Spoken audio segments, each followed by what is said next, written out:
RBI MPC की समीक्षा बैठक। भारतीय रिजर्व बैंक ने रेपो रेट में कोई बदलाव नहीं किया है। रिजर्व बैंक के गवर्नर संजय मल्होत्रा ने शुक्रवार 6 फरवरी 2026 को मॉनेटरी पॉलिसी कमेटी एमपीसी की मीटिंग के बाद इसकी जानकारी दी है। रेपो रेट 5.25% पर ही रहेगा। हाल में आए केंद्रीय बजट के बाद एमपीसी की यह पहली बैठक थी।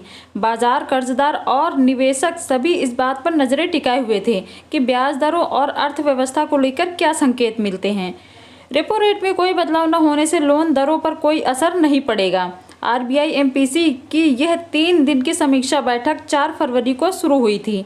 इस बैठक की अध्यक्षता आरबीआई गवर्नर संजय मल्होत्रा ने की। ज़्यादातर अर्थशास्त्री और वित्तीय विश्लेषक यही मान रहे थे कि इस बार रेपो रेट में कोई बदलाव नहीं होगा। दिसंबर 2025 में इसमें 25 बेसिस पॉइंट की कटौती की गई थी, जिससे पता चलता है कि रिजर्व बैंक आर्थिक विकास को बढ़ावा देना चाहता है।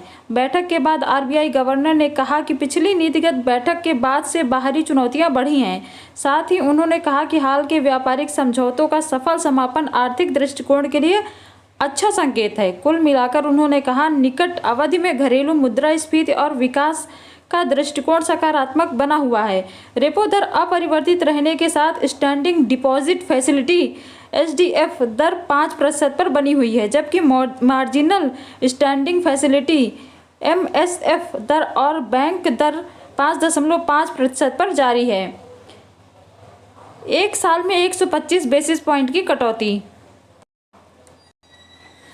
पिछले एक साल में रिजर्व बैंक ने रेपो रेट में कुल 125 बेसिस पॉइंट की कटौती की है। कई विशेषज्ञों का मानना था कि रिजर्व बैंक का पॉलिसी रेपो रेट को 5.25% पर ही बनाए रखेगा और आगे कोई भी कटौती करने से पहले देखें और इंतजार करें की रणनीति अपनाएगा।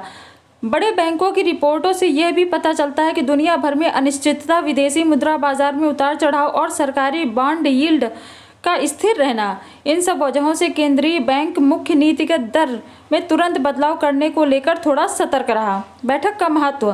फरवरी की एमपीसी बैठक ऐसे समय हुई जब हाल ही में केंद्रीय बजट 2026 पेश हुआ है और भारत अमेरिका के बीच एक बड़ा व्यापारिक समझौता भी हुआ है।